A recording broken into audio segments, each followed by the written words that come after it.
Good morning, everyone. My name is Jonathan Gale, and I want to welcome you this morning to the Conversation for Digital Accessibility. I am the ADA coordinator for the town of Dighton, and I'm pleased to host or be your MC this morning. Julia O'Leary is the General Counsel for the Mass Office of Disability. She will be conducting the vast majority of this training. And the goal this morning is going to be to bring you up to speed as much as possible on the new regulation requirements, the state and federal requirements for digital accessibility that you would probably want to know about, especially if you have public access or web access through your cities and towns. Rob Dias is also with us this morning, and he is the digital coordinator for the Mass Office on Disability as well. So Rob may be interjecting at times. This meeting is being recorded, so it will be available to everyone who is present later. And if others want to have the recording as well, I'm sure they can reach out to the Mass Office on Disability and we'll have access to the recording. Great, thank you, Jonathan. At this point, I'm going to turn it over to Julia so that we don't waste any more time with the sound of my voice. If you have any questions and you would like to ask questions periodically, you can add them to the chat if you would, or if you would raise your hand at the same time. We will be stopping periodically to take questions. We're actually going to hold questions to the end. This is new. We're going to hold questions to the end because we have a lot of content to cover. Sorry, Jonathan. All right, great. That's okay. So we're going to hold questions till the end, and I'm going to turn it over to Julia. And Julia, it is all yours. Great, thanks. So a couple housekeeping things before we get started. We do have ASL interpreters here for you today. They will be spotlit, so you can make that interpreter screen larger or smaller as you need to. We also have cart captioning, so you can turn that on by clicking a little more with 3 dots button on your Zoom, or you can click on the link that I dropped into the chat with the cart URL. I'm Julia O'Leary. As Jonathan said, I'm the General Counsel here at Mass Office on Disability. I am a mid-30s white woman with blondish hair and a blue striped button-down shirt. And we're going to be talking about digital accessibility today. There are a lot of updates in this world right now. We had some new regulations come out this spring, which is really going to mark a big shift for state and local governments. So I'm going to start out by telling you guys about the legal requirements, and then we're going to really focus on some nitty-gritties of how to comply. And I'm hoping that you're going to have some really good practical takeaways at the end of this presentation. And if you can't remember everything that we said today, this is going to be on our YouTube page afterwards. We also have a list of resources that I'll be sending out as part of this deck to everyone who registered. So if you registered for this training, you'll get a copy of the slide deck that has all of the links that are in this presentation. So as many of you know, here at Mass Office on Disability, we provide information, guidance, training on disability-related issues, rights. We also provide guidance on architectural access, and our goal here is to help people understand their rights and obligations under disability rights laws and help you guys comply with the law. So most folks here today are state and local government folks. Normally this meeting is just local people, but I've invited our state friends here today because this is such a big topic. So we're going to start out kind of with the legal landscape here and the new Department of Justice regs. Mostly what we're talking about is ADA Title II, which applies to state and local government services. That's where these new regs come in. But, you know, we also have relevant state law, Article 114 of the amendments to the Massachusetts Constitution, as we know, prohibits discrimination on the basis of disability in this state. So doesn't say anything about digital accessibility, but that principle would apply here. So this Title II of the American Disability Act provides that we as state and local governments cannot discriminate on the basis of disability in the provision of our services, programs, and activities. We cannot exclude people from those programs, services, and activities on the basis of disability. And we need to sort of proactively make ourselves accessible to people with disabilities.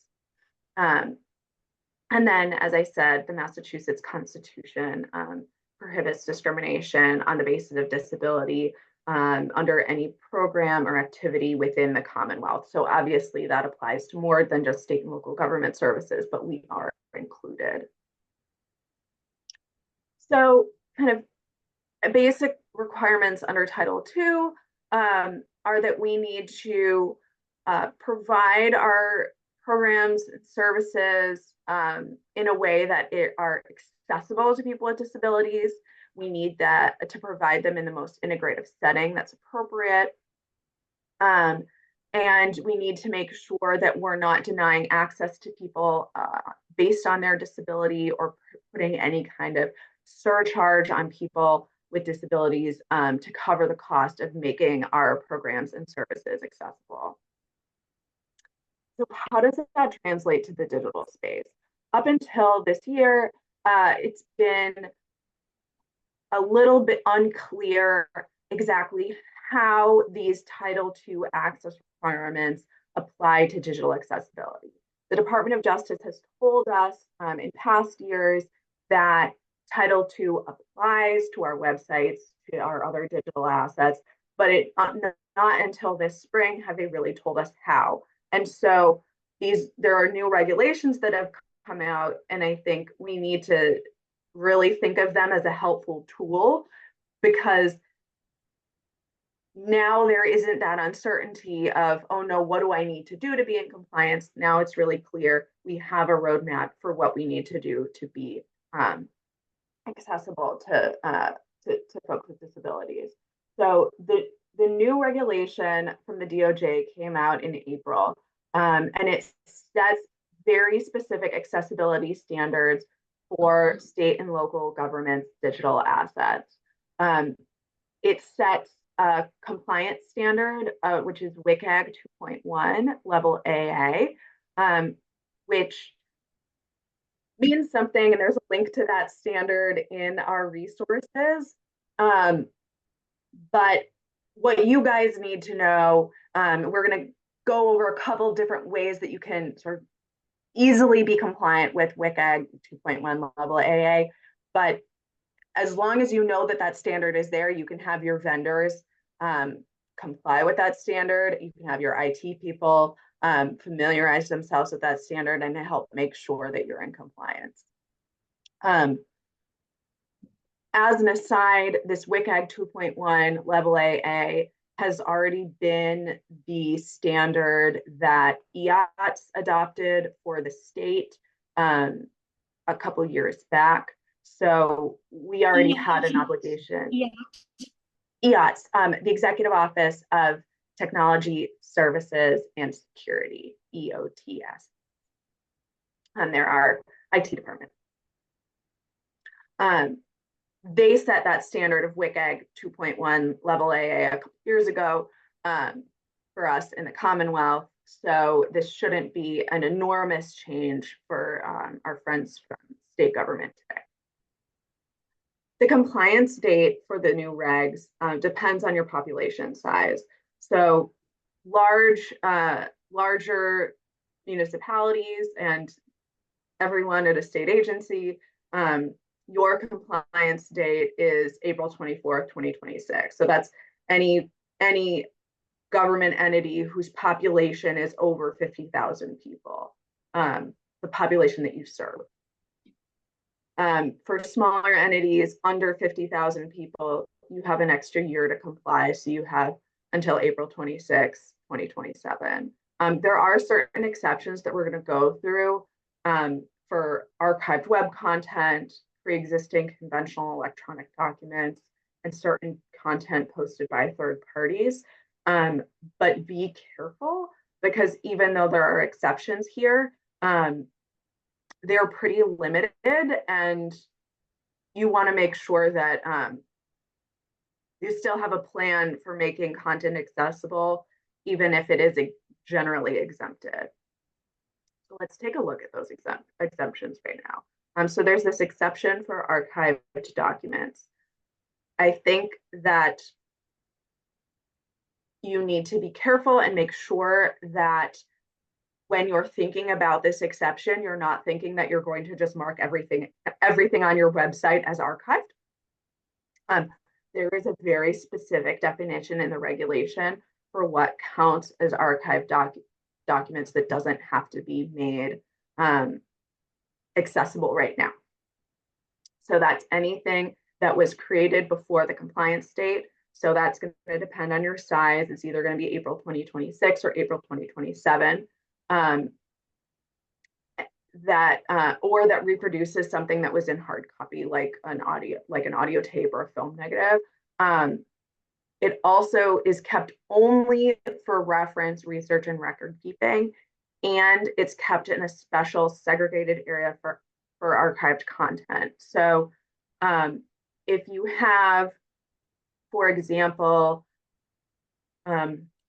meeting minutes that you create tomorrow for a meeting of one of your public bodies, and you post it on your website and it is not in accessible format, that's not going to be considered an archived document, even though it's created before the compliance date, and maybe it's only available for reference if it's not kept in that in an archived area designated as an archive. Now, there's another exception that complicates that that's going to follow this, but you need to meet all of these requirements to count as archived content, and it can't be changed. So this is really for a traditional archive of past documents. There is also an exception for pre-existing conventional electronic documents. And when we talk about conventional electronic documents, when I first read the notice of proposed rulemaking and they said conventional electronic documents, I was like, what are you talking about? These are kind of the day-to-day types of documents that we use as government employees. They're word processing documents, they're presentation type documents. So PowerPoint presentations, they're PDFs, they're spreadsheets. So if they're one of these document types, conventional document type, and they were available on your website before the compliance date, they could be exempt if they're not currently used to apply for or access your services. So to go back to that meeting minutes example, tomorrow you post a PDF of your meeting minutes from a public body meeting that happened a couple weeks ago. The content of that isn't going to be used to apply for access sort of ongoing public entity programs, maybe. You could probably decide not to go back and remediate that after the effective date. But if those meeting minutes become really important to some issue before the public body in 2 years, and everyone is going to need to go back and review those meeting minutes in order to participate in some future discussion, you would need to then make that accessible. Or another example would be if you have a PDF form that people use to sign up for your local summer camp, even if that was a PDF that was created prior to the compliance date, if folks need to use it to use your government services, you need to make that form accessible. So if it's something that is going to affect someone's ability to participate, you need to make sure that it's accessible. But this is helpful because it tells you that if you have a bunch of content on your website that is a conventional electronic document that you already have, but it's not something that people need to use to access your services, you don't need to focus on remediating that type of document at, sort of in your first sweep of remediation that you're going to be doing. You can hold off on that and focus on the documents that people are using and the new content that you're creating.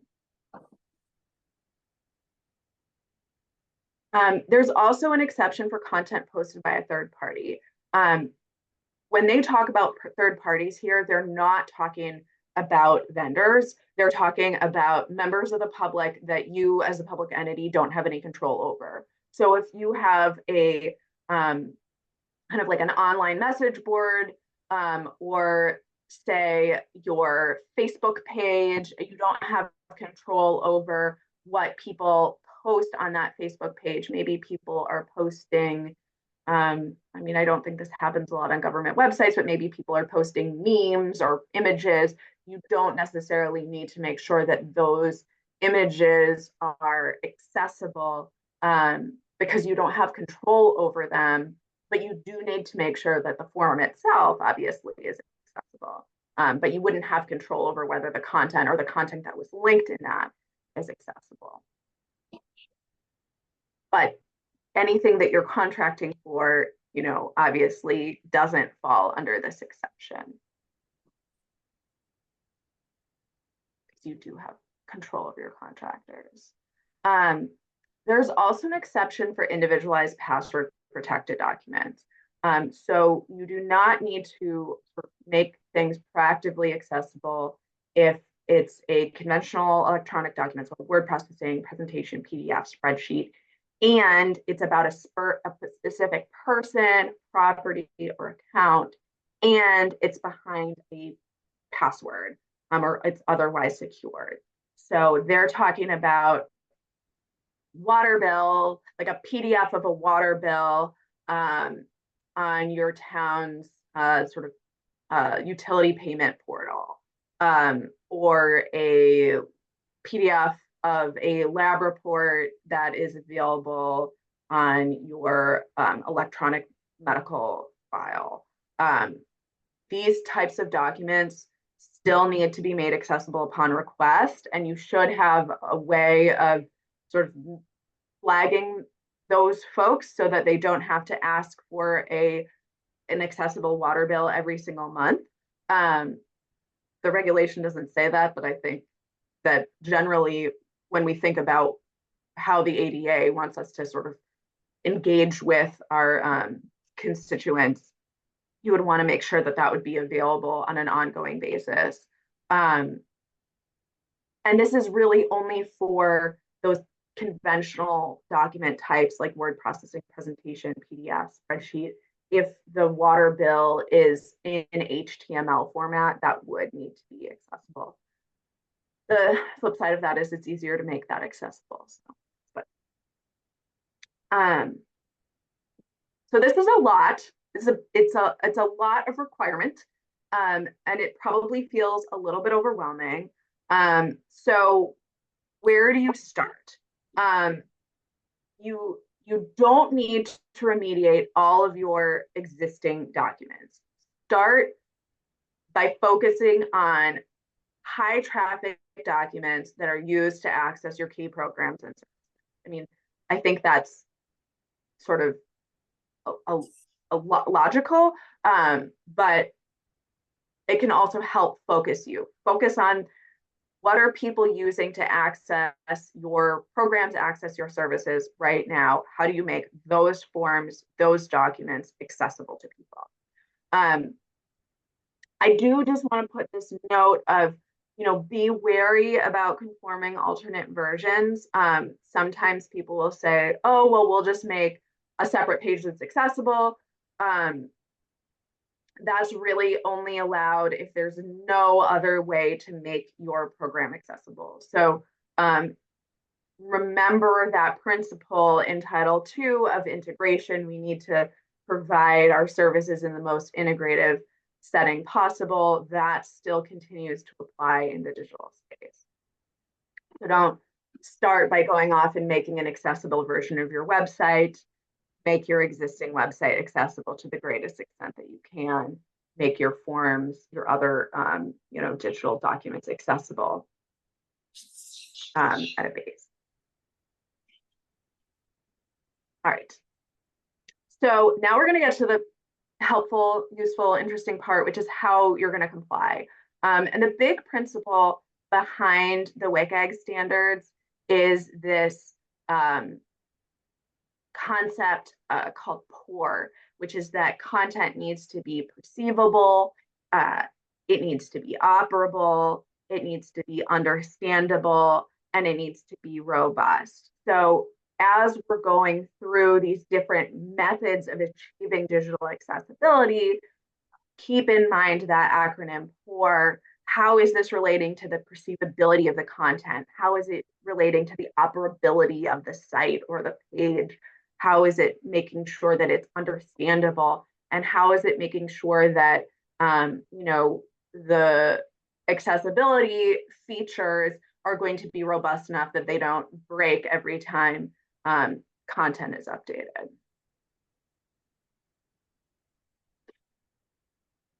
All right, so sort of your first foundational work that you're going to want to do is going to be organizational. You want to make sure that you're talking to your procurement team and making sure that accessibility requirements are built into the procurement process. The state IT department, EOTSS, they have some really nice procurement language on their website that we have linked on the resources page. Feel free to borrow that accessibility language for your contracts and send that to your procurement department. It's really important that you are building testing into your website and program development, and making sure that that testing is happening prior to launch and after any updates. You don't want there to be sort of accessibility testing at the very end, right before go live, and have there be a lot of defects that then need to be fixed before the program can be launched. You want to make sure that you're building it into the process so that you're thinking about accessibility throughout development in order to sort of make this process go as smoothly as possible. If you run into a barrier, you can't make your site, your document accessible for whatever reason. You need to establish a mitigation plan. That's basically a mitigation plan is a plan for how you're going to fix the problem and what your workaround is going to be in the interim. And this is really helpful because it will make, and then you need to tell your staff about it. So you need to make sure that staff know, all right, this part of the program isn't accessible right now, but this is our workaround and this is our plan for fixing it, so that they can communicate that to members of the public. And then make sure that the documents that you have that are downloadable from your website are also accessible. And we're going to talk about document accessibility coming up. So don't worry. So kind of general principles around web accessibility. You want to use high contrast color schemes. You want to use sans serif font. Sans serif font is the font like this, which is Arial, that doesn't have the little feet at the end. And we're going to talk about high contrast. You want to use alternative text for images. You want to use formatted headings to organize text, meaningful hyperlinks. We're going to talk about all of this, and then plain language. So what do I mean when I talk about color? So one thing that you want to be mindful of is not using color as the only method of conveying meaning. So on this slide, we have two lists, the do this list and a not that list. So what you want to do is you can use color to convey meaning as long as it supplements other ways that you're signaling the meaning that you're trying to convey. So we have two lists of common house plants that are toxic to cat. We've got on our do this column, we have them labeled as poisonous and safe, and then lilies, begonias, and this third one that I can't pronounce are labeled in red. And then in green, we have spider plant, staghorn fern, sedum, but that's under the heading safe. Our other list, we just have all of the different plants. Some of them are labeled in red, showing that they're poisonous. Some of them are labeled in green, showing that they're safe. And if you colorblind, or if you use a screen reader, that information of the color might not come through. And so you need to have that marking, that other way of conveying the information. Another aspect of using color is making sure that you're using appropriate color contrast. So you want to make sure that your color contrast ratio is at least 4.5 to 1 for normal text, or 3.5 to 1 for large text. And then in certain situations, it needs to be 3 to 1. And one thing to be mindful of, and I think that this is pretty common, is be careful about putting text over busy backgrounds. So we have two images here. We have one where we have a leaf pile with fall newsletter written in white over that leaf pile. And it's kind of hard to read. But in this other image, we have a bar, a brown bar placed across the center of that leaf pile image. And then fall newsletter written in white over it, and it's much clearer to read. The contrast is much better. So you can still have pretty sites, pretty presentation, but be mindful of how you're presenting that so it will be easy for folks to read. Alternative text, this is a really big deal.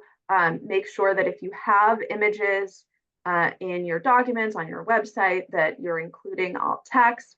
Make sure that that alt text is meaningful for the context. Here's an example of an image and an alt text that might be relevant. So here we have a young man driving a truck and wearing a yellow safety vest, looks out the window towards the camera and smiles. That might be perfect alt text for certain contexts. It might be too much or too little information for others. So when you're thinking about your alt text, put in the information that's relevant to the context that you're presenting the image. So if the point is that young people are driving trucks, it's helpful to call out that this is a young man. You might, if you're talking about the demographics of truck drivers, it might be helpful to point out that it's a Black man. If you're talking about eyesight and drivers, it might be helpful to point out that he's wearing glasses. So kind of tailor your alternative text to the content so that it's relevant. And it doesn't have to be a whole paragraph. It should really be 1 or 2 sentences max, explaining what the image is. Rob, do you have anything to add to this? Just be mindful of duplicating information. So if it's referenced in text, sort of adjacent to the image, then you don't have to duplicate it in the alt text. You can focus on other aspects of the image that you feel is relevant. Now we're going to talk about headings, which is Rob's favorite topic. So when in general, you use headings to organize text. like we have here. We have at the top of this slide, we have using headings, and then we have content that follows it.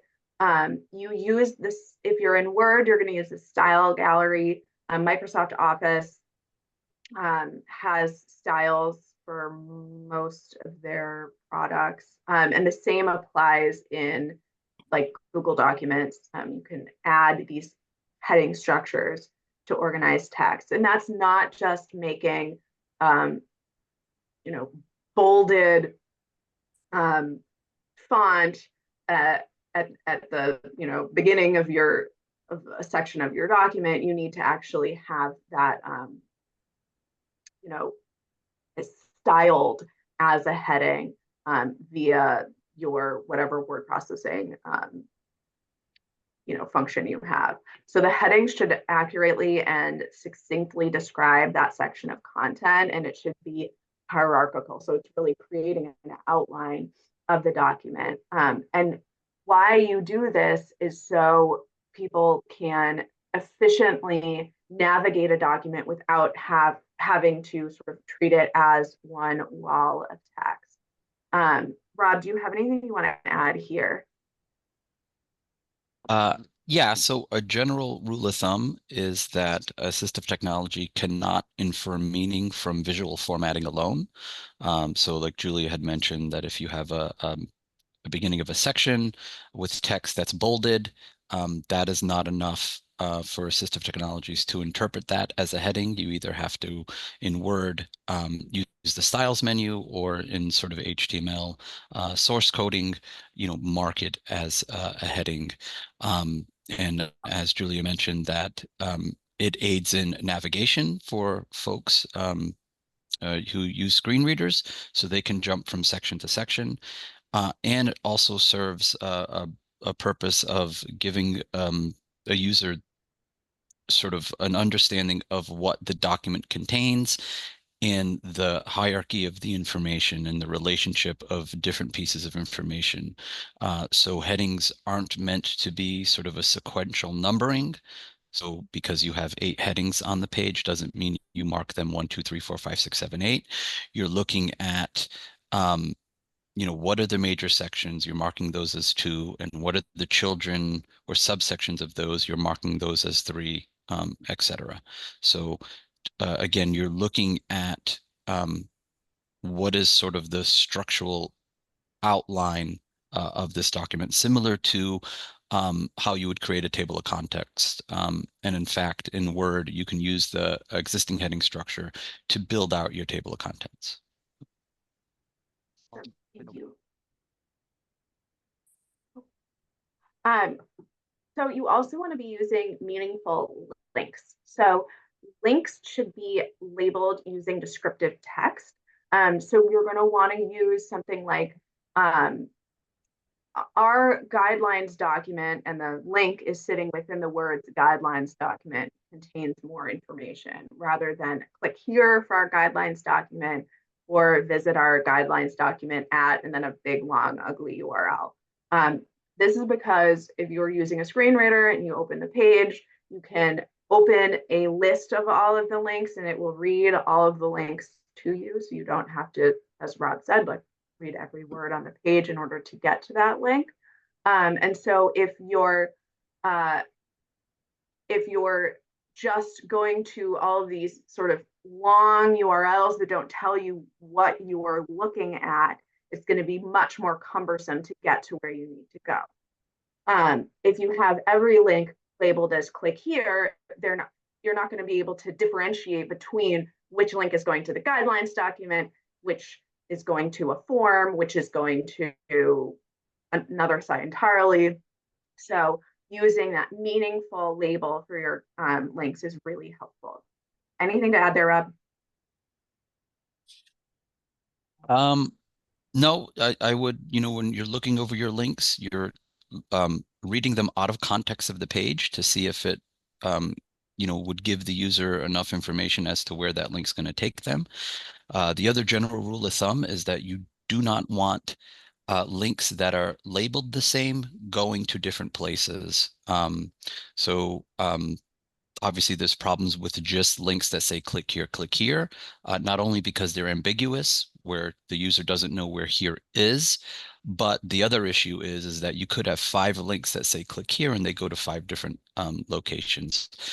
The other things with links as well is do not remove sort of the underlining of the links, right? You don't just want the color alone to convey that that's a link to someone who may not be able to differentiate color. So, try to keep the link, a traditional looking link.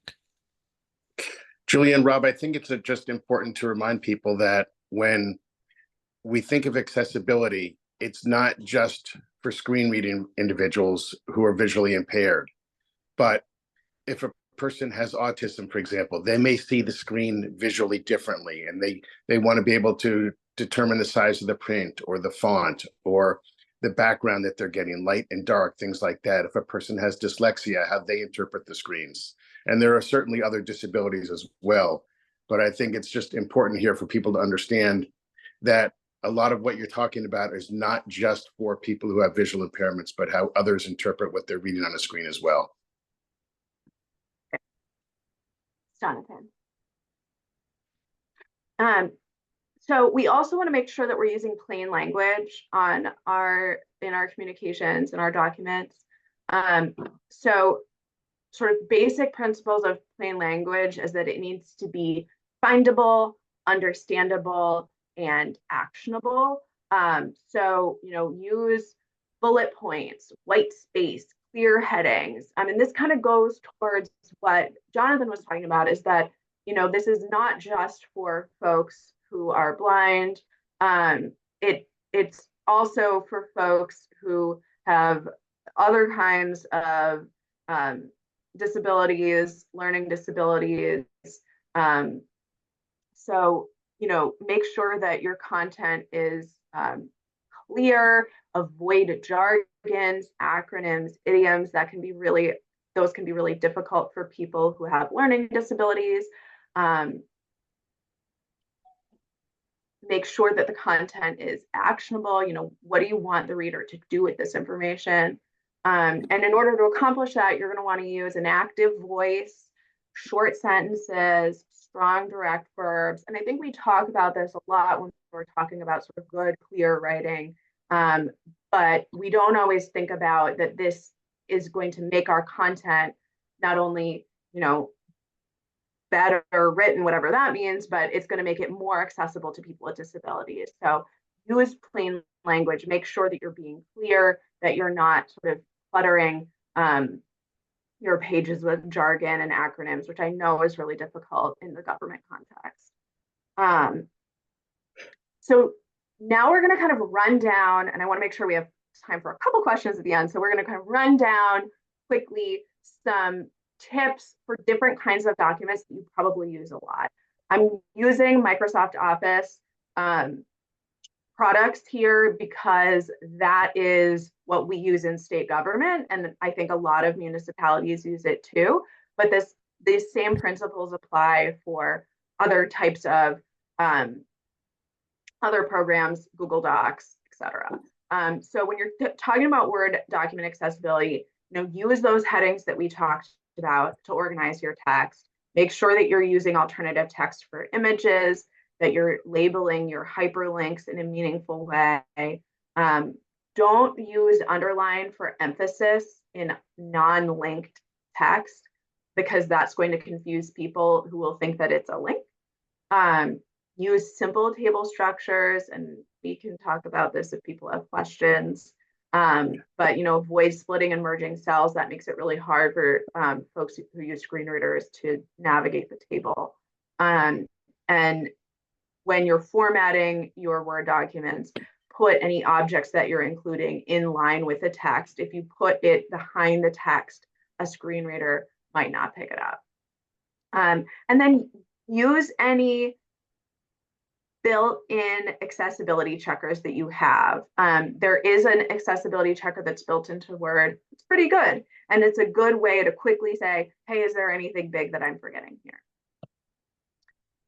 For PowerPoints, make sure that you're using unique titles for each slide. Think of the titles for your slides as headings, like we talked about earlier, that organize the text. So that's how someone's going to navigate the different slides. So if you have 8 slides called how to as the title, you're going to, make the existence of that title kind of useless and meaningless if everything has the same title. So use unique titles for each slide. Use image and audio descriptions. If you're showing a video, if you're showing other visual content, use an image description. If it's a video, use audio descriptions that narrate what's being presented visually. If you have a lot of shapes and images on your slide, it's okay to group them all together and do one alternative text that describes all of them, rather than having multiple different objects that each have their own alternative text. That can make the page a little busy to read. Use high contrast color schemes. Make sure that there are no errant bullet points. This annoys Rob. When we have a list like this, often PowerPoint will hide an empty bullet at the bottom of the page, and a screen reader will read bullet with no content, and that's just annoying. Check your reading order to make sure that the different elements of your page are reading how you want them to. And then again, use that built-in accessibility checker. For PDFs, when you're converting a document like a Word document or a PowerPoint document into PDF, make sure that that native document is as accessible as possible, because when you can convert it to a PDF, you can pull over a lot of those accessibility features if you do it properly. The best way to pull those accessibility features in is to save documents to PDF rather than printing to PDF. Definitely don't print it out and then scan it back in. That's going to lose all of your accessibility features, and you're just going to have a flat image. Make sure that any text is OCR'd. Set the document language so that the screen reader knows what language to be reading in. Add alternative text to images. Tag your document, and check your reading order. Rob, do you want to add anything here? Yeah, so tagging is just identifying certain pieces of text and information and assigning a semantic meaning to it. So you can tag something as a heading. You can put the text in a list tag, so the assistive technologies can interpret that as list items in tables and things like that. So that's what we mean by tagging in a PDF. Assistive technology uses those tags to interpret the document, and the order of those tags is the order in which that the assistive technology would be reading that content. So just be really mindful of not only is the document tagged appropriately, but how those tags are ordered for reading order purposes. Rob is really good at PDF accessibility. Online meetings and videos. We have a lot more of these online Zoom meetings, and we're posting a lot more video content to our websites. So sometimes we forget that that's also a digital asset that we need to make accessible to people. So when you're sending out invitations to your meetings, include ADA contact coordinators' contact information so that folks know how to request accommodations. When you're picking which platform you're going to use, if it's Zoom, Team, WebEx, etc., think about what accessibility features come with that chosen platform. And if you're not sure, reach out to the different platforms and ask them. They can be really helpful in explaining to you what the different features are for accessibility. If you're using ASL interpreters, make them co-hosts and or spotlight them.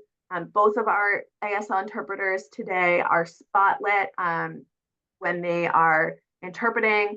And they're also co-hosts, so they're managing their own spotlights, which is very helpful. Thank you to the ASL interpreters. When you're moderating, make sure that you have a plan for how you're going to check on attendees who can't use the hand raise feature, or maybe who can't, speak, use audio to speak. How are you going to get their comments or questions? If you are presenting visual material, make sure that you're describing it verbally. So if you have a chart, make sure that you're describing what that chart shows.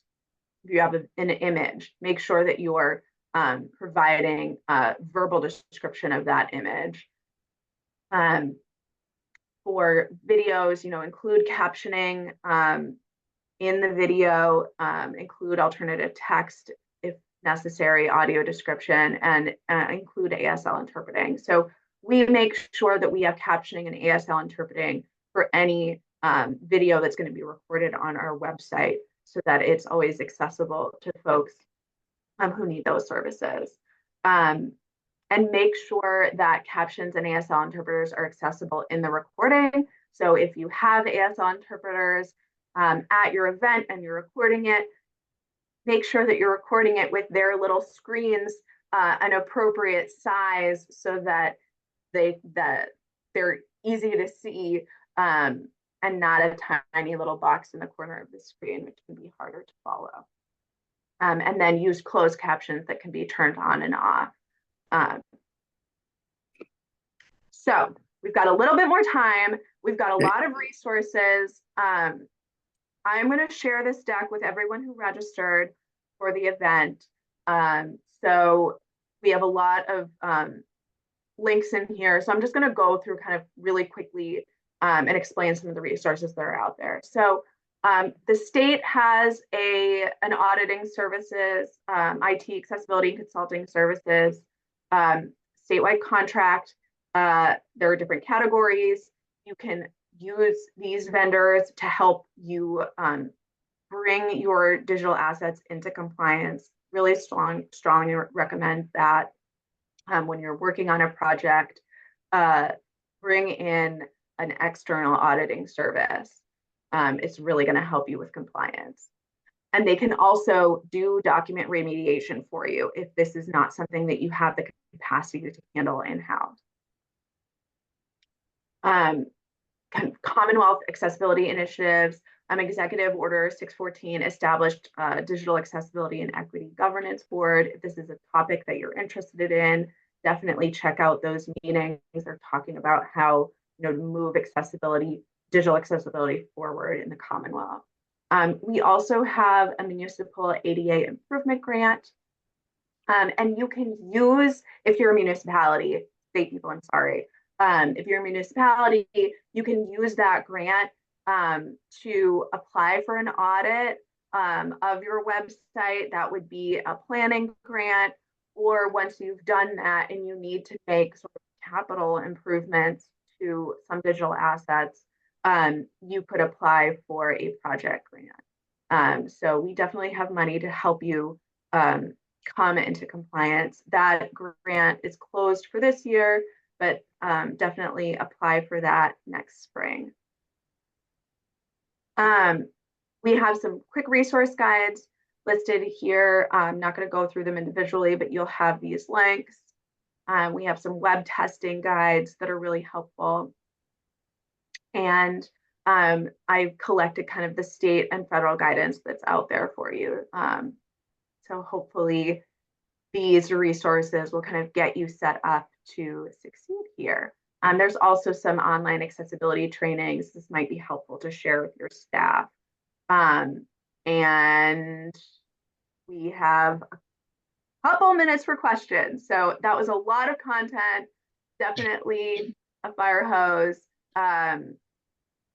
Do we have Julia, I think before you take questions, I just want to do a couple of quick fillers for 1 minute, which is just to let people know, we have in the town of Dighton, we have taken advantage of the grants from Mass Office on Disability to make our town's website very accessible. So feel free to check it out if you're able to. And if you have questions on how we did it and how we went about it, if Julia wants to share my email, that's fine. Feel free to contact me and I can share what we've done. It's an involved process.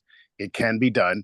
One of the things you want to think about, I think, when you look at companies that provide accessible resources and tell you that they can help make your websites accessible, you want to be careful on who you're looking for and what their background really is. I think Rob would probably agree with this. A lot of companies will offer you what are called widgets, and widgets, in my opinion at least, are not what make accessible websites. They're little clicks, if you will, that are supposed to provide accessibility, but very often they don't work and they're behind.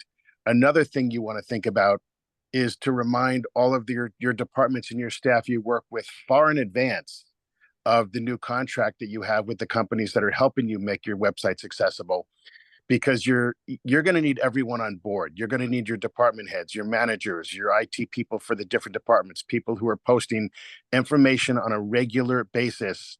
They're going to have to be trained. They're going to have to be taught how to get everything accessible so that when they post things, you're all following the same process. And of course, we know there's turnover, which means you're always going to be having to uptrain people on how to make their department information accessible. And that's highly important. You can start out with a very accessible website and it can be 50% inaccessible within 6 months if your departments are not consistently following the protocols and the process. And that means that you may also need to assign someone.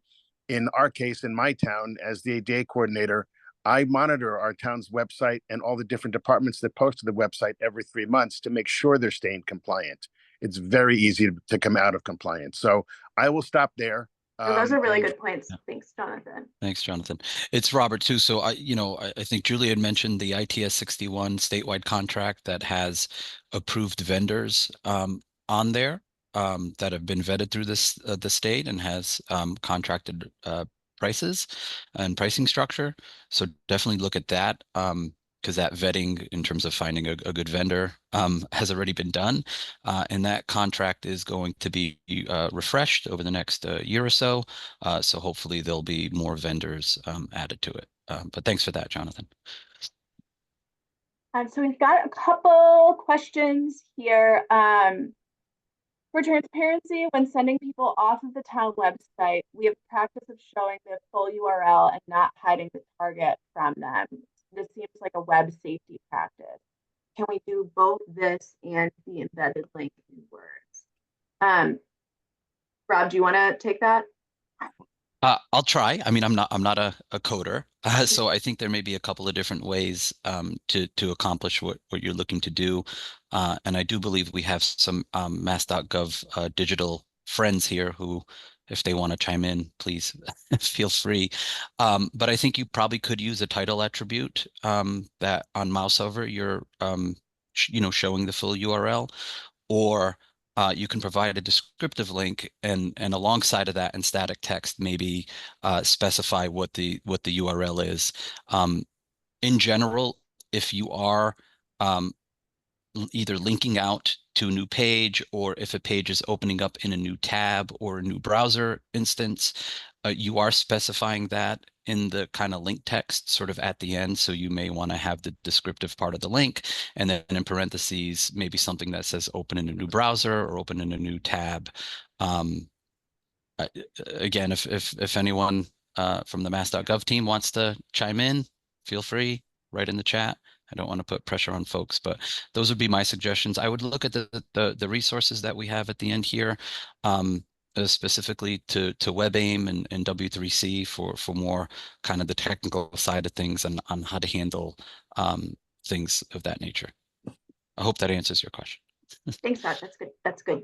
Good answer. So the next question is, as we remediate our website's pre-existing conventional electronic documents, what about files that live on our server but are not actively linked on any of our site's pages? For example, funding lists from 5 years ago or sample documents supporting programs that no longer exist or no longer referenced on our site's text. So these conventional electronic documents that you're not using, you don't need to go and remediate right now. The conventional electronic documents that are pre-existing, so that you have right now, that you have before the effective date for your community you do not need to remediate as long as they're not actively used to access your programs or services. And particularly things that people don't have, that are kind of dead. They're on your server, but they're not. There are no active links to those pages. I mean, I think good hygiene is maybe to take those down anyways, but if folks can't access them, then this is really for content that people can access on your website, or that people are, you're sending people via email, something like that. I hope that answers your question. I apologize if I wasn't clear about that, but yes, there's that. I wouldn't worry about those, and I definitely wouldn't start there. Do you suggest that web staff have accessibility tools in-house to test accessibility? I think that that's really going to depend on the size of your organization. I think it can be really helpful to test accessibility. You can also have a vendor do it if you don't have the capacity in staff. Rob or Sarah, I see you're on here. Do you guys have any thoughts about that? It's Robert. I'm not sure if the question's more geared towards kind of automated testing. Just be careful with that, because those automated testing tools at best maybe capture 15% of what some of the potential issues may be. That would be kind of one of my caveats to The that. question is, should they give accessibility tools like JAWS or Dragon to their web staff so that they can be tested? I think that's better than nothing. Those tools, it is a skill that individuals develop over years of using that skill. So there may be some nuances to those tools where your takeaway may be that something's not accessible, but really that is the default expected behavior. And then there's a tendency to maybe add additional verbiage to help compensate what you may perceive to be inaccessible. So I would just be very careful. Get trained if you can, or look up tutorials on it. But typically those assistive technologies aren't something that you can just install and just kind of start with both feet on the ground and sail away. But it's definitely better than not doing it, in my opinion. Yeah, I'm going to add that it's not the first thing you need to buy, right? There's probably other things that are going to be more useful. It's an advanced technique. So wait till you actually have testing capability in-house that is doing advanced work before moving on to trying to do testing with these very, very sophisticated programs.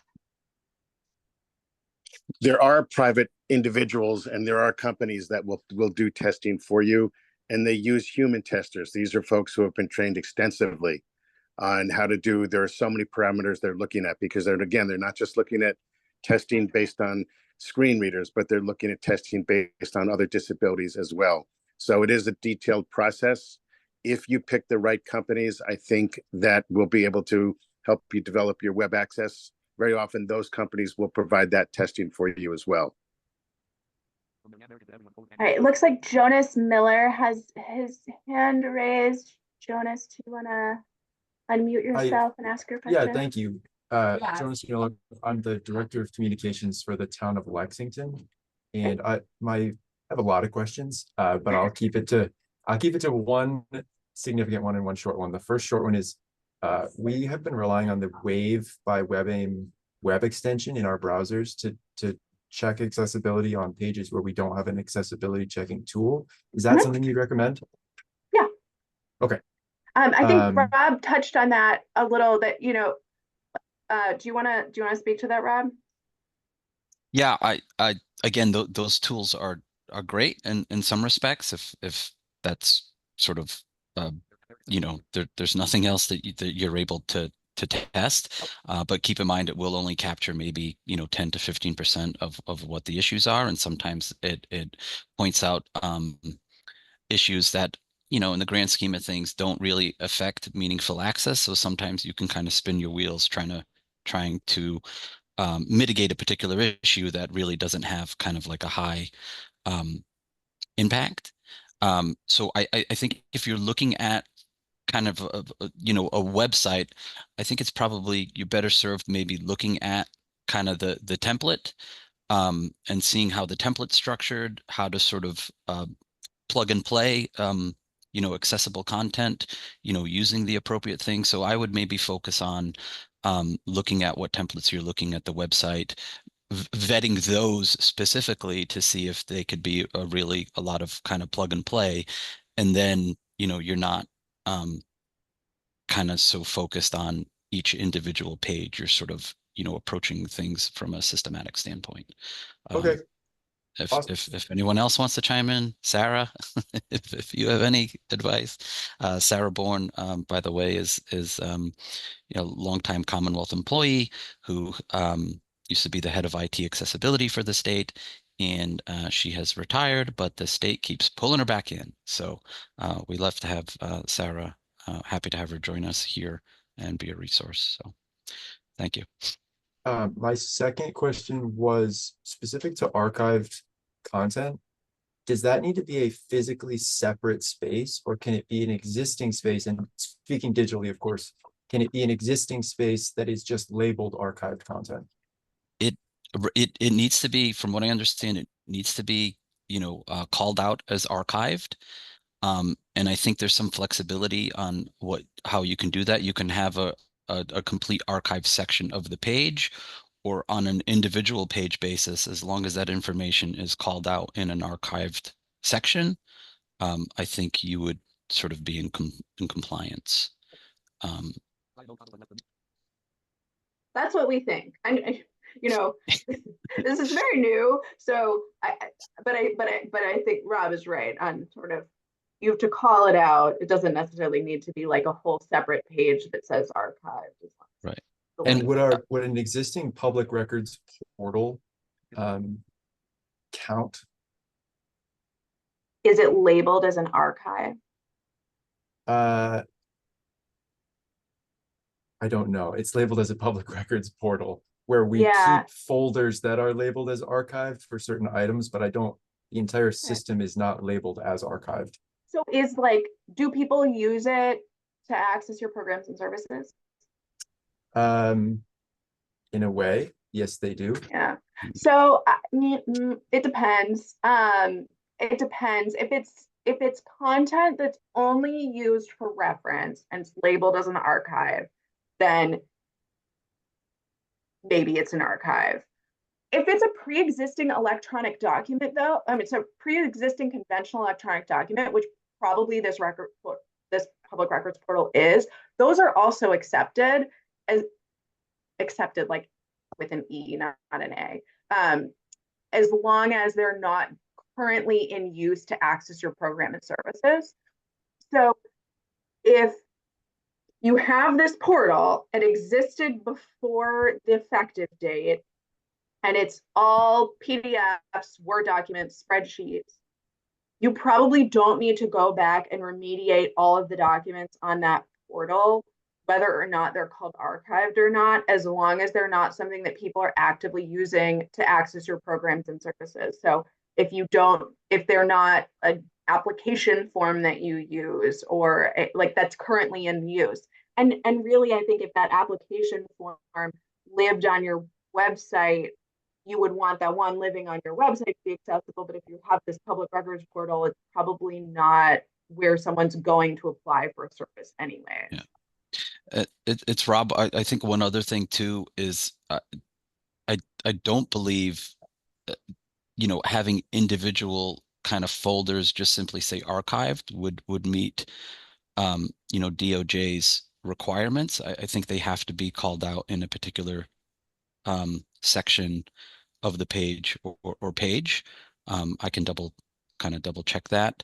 And another real important thing that Julia mentioned is that, with all of these, whether or not they're archived or not, if they're on your website and a member of the public wants access to that information, you do still have obligations for effective communication and reasonable modification. So, you could get a request from a member of the public for an accessible version, even if it's archived.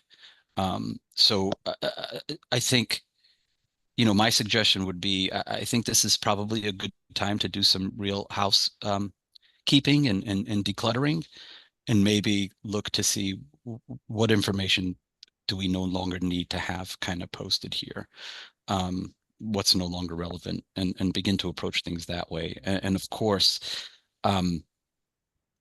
start to learn how to make those documents accessible, so you can start today baking accessibility in versus focusing on, archiving. You're going to want to kind of learn how to future-proof. So that's kind of where I would focus my energies right now as well. Julia, I don't know Thank if you would like to get one last question in. I know we've gone way over at this point, but if there's one. There's one hand raised, so I want to answer Susanna's question, and then we will say that you can email us if you have other questions. How's that? Thanks. Susanna, go ahead. Thank you. I'm Susanna. I'm a project manager with Nava, who's actually a vendor partnering with EOTSS and Ashley Bloom right now on a strategic plan for digital accessibility. I guess my question actually is a bit of a follow-up, hopefully not splitting hairs, but so you had mentioned that pre-existing conventional electronic documents might be an exception with an E. But prior to that, you had mentioned that, for example, meeting minutes posted on the web that are not accessible are not considered an archived document. Is that just because it's not kept in an archived area, or is there a difference between, like, is that the HTML versus conventional? No, well, a couple things. So if it's a conventional electronic doc, if the meeting minutes are a PDF, let's say that the meeting minutes are a PDF, if they're not kept in a separate archive, labeled as archive, they're not going to be considered archived. Archived has to be, meet very specific, definition. Mm-hmm. Conventional pre-existing conventional electronic documents that are not in use, like they're not something that you use to access your services, those are accepted. So when I say, like, if it's not something that somebody's using to access your services, then it probably is an exception and doesn't need to be remediated. Does that make sense? Right. So it's a conventional electronic document, PDF. It's on your website. It's not labeled as archived, but because it pre-exists your effective date, as long as you don't need to use that, you don't have to go back and remediate it. Thank you. Also, sorry, it's Robert. I think when Julia in the presentation was if it was archived minutes, but the minutes were currently being used to sort of access current information and weren't just used as kind of like research, but was something that the public needed to sort of be informed to sort of help with a current day issue, that I don't think would no longer be considered an archived piece of information, because the public needs that information to sort of address whatever currently is happening, if that makes sense. Is that what you were getting at, Julia? Yeah. Yes, I'd like to add that nobody knows the exact answers to these questions. Every other state that I've consulted with is very, very confused about this. But it may help in your thinking that one of the concerns that were raised during the rulemaking process was, I have town meeting minutes going back to 1823. How am I possibly going to remediate all of those scanned PDFs and so on and so forth? And so this exception is there in the spirit of being reasonable, and so that cities and towns and states and counties and public universities can focus on the material that people are actually using, as opposed to materials that people might use someday, perhaps. And perhaps it's being posted because your bylaws or your ordinances in your city or town say that they need to be posted. But and so I think that's where, like, well, that's a service, isn't it? Having access to the historical records. And so that's where people get a little bit tripped up. But the intent was so that we could focus on the things that people are actually using and being told to use. So if you're pointing to a town meeting minute from 1993 because it included the decision to do XYZ, even if it's in an archive, I would remediate that document and perhaps post a more recent version of it on your active site rather than relying on your archive. The other thing that we found, this is Jonathan, is when we did our accessible website, and Sarah, maybe you can weigh on this, or Rob, was that because our contract allowed for so many pages, if you will, for example, 100 pages, and our bandwidth only had so much bandwidth, that to some extent determined how far back we could go on what we wanted to post or were able to post. In our case, in our town, we went back about 3 years, but we couldn't go any further than that because of what our contract called for. Yeah, sorry, it's Robert again. I thought I lost folks. Yeah, I agree. I think you need to sort of focus on training your staff kind of moving forward. How are we going to approach creating these documents in a way that's accessible? Looking at the decluttering, high traffic pages, looking at your templates. I did see that Kiko Gannett with the mass.gov team posted some helpful information in the chat concerning kind of testing and kind of what to look for. But you really want to look at what templates you're using. You don't necessarily have to test every single page, but you want a representative example of different types of pages or content that you're using in your website. Julia, do you have anything you want to add before we close this out?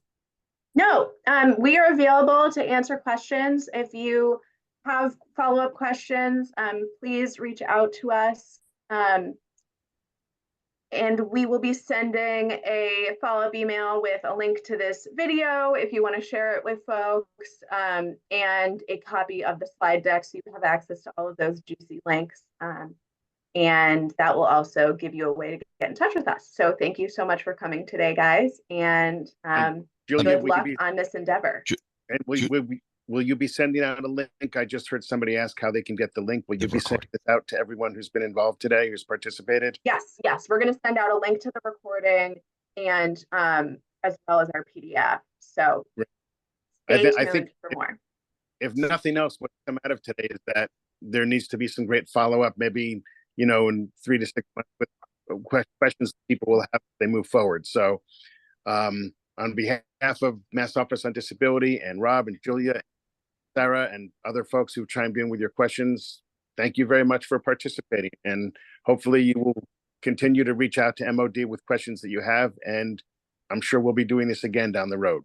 Thank you very much. Thanks, everyone.